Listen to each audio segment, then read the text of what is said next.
Imagine standing on a crowded Tokyo subway platform, rush hour, lights hum, people scroll on phones, trains sigh into the station. Then, without warning, strangers collapse around you. Eyes burn, breath stops, the world turns into choking glass. This was no accident, this was planned. This is the story of Aum Shinrikyo, the cult that turned faith. Welcome to Dark Files, where we uncover the truth that hides behind the world's darkest minds. Don't forget to subscribe, because what you're about to hear isn't just a story. It's a warning. The man who started it all was born Kazuo Matsumoto, later known to the world as Shoko Asahara. He grew up poor, partially blind in one eye, and hungry for recognition. He studied acupuncture and traditional medicine, but he wanted something larger than a clinic. He wanted power and meaning. In the early 1980s, he formed a small meditation and yoga group in Japan. At first, it attracted people searching for spiritual answers in a high-pressure, modern society. He promised enlightenment, psychic powers, and a path beyond death. Asahara blended Eastern mysticism with apocalyptic warnings, a volatile cocktail that appealed to the alienated and the ambitious alike. He claimed cosmic visions, prophetic authority, and a destiny that placed him at the center of salvation. By rebranding his movement as Aum Shinrikyo, Supreme Truth, he framed it as the final answer to a corrupt world. And as the ranks swelled, his rhetoric grew more extreme. Aum recruited aggressively, but not randomly. Many followers were highly educated, scientists, engineers, doctors, even civil servants. They weren't illiterate or naive, they were people who wanted certainty.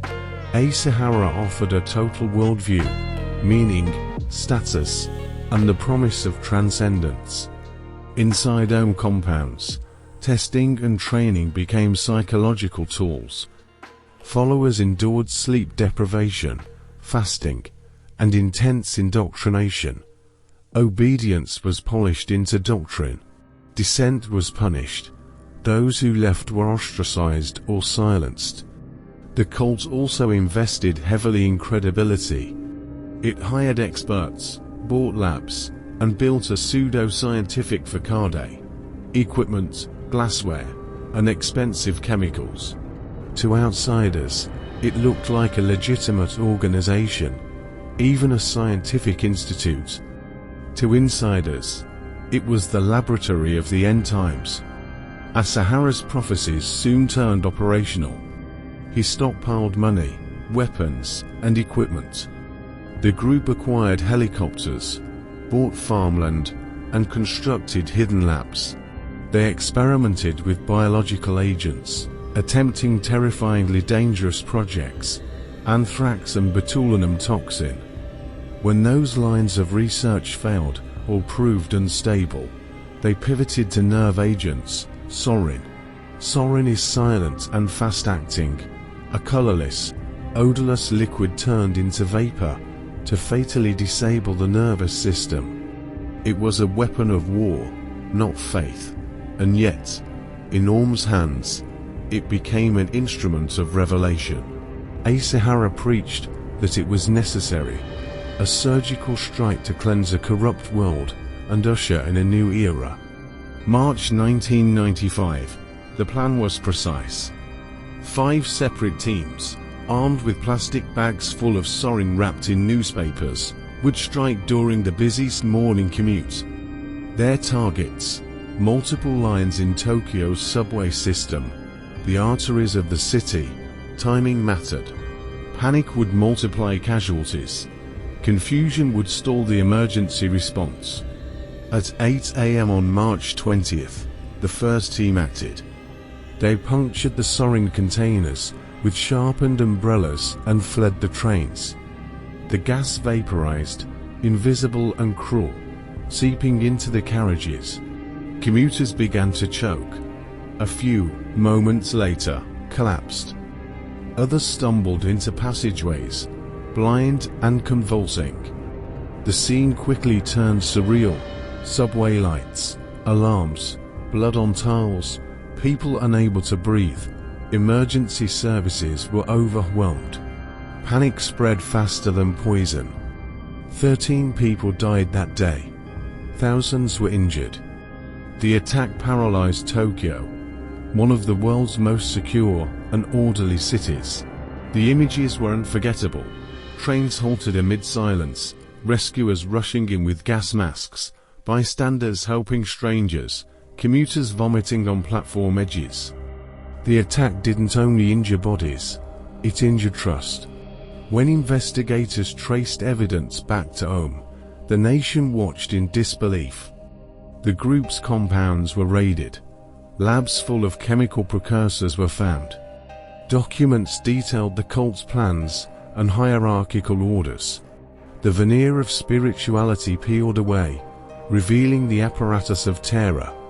During trials and interrogations, ex-members told of brutal internal discipline, forced abortions, beatings, staged miracles, and the use of fear to keep people obedient. Footage and transcripts showed Asahara's central role ordering attacks, not only to terrorize, but to catalyze an apocalyptic confrontation.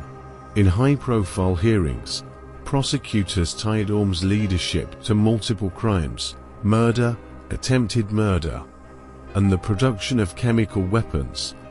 The legal process was long and painful for victims, families, and the nation. In 2018, Asahara and several senior members were executed. A symbolic end, but not a full solution. The ideology had splintered, not vanished. Aum didn't disappear.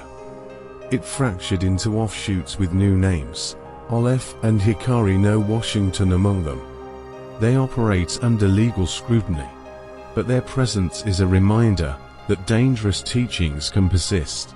The attack reshaped Japan's policies, tighter laws on religious organizations, stricter chemical controls, and a national conversation about how modernity can incubate fanaticism. Globally, Aum became a case study.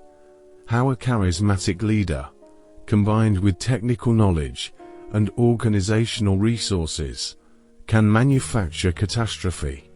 Terrorism textbooks, counter-proliferation agencies, and intelligence services still study Aum as a lesson in asymmetric threats.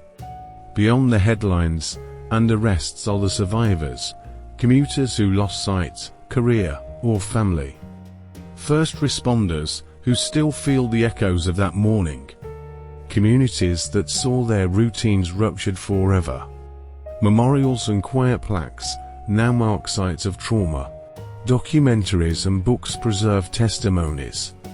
The human stories slow the rush of facts and force us to remember the people behind the numbers. The Tokyo Sorin attack was not just an experiment in violence. It was a fracture in society's faith in everyday safety. It taught a generation that terror can come from places that mimic peace. If you thought this was the end of Aum's story, think again. The techniques, isolation, scientific credibility, and total devotion are not unique to one leader or place. They adapt, hide, and resurface. This was Aum Shinrikyo, the cult that gassed Tokyo. And remember, not every search for enlightenment ends in light. Some paths lead straight to darkness. Thank you for watching Dark Files.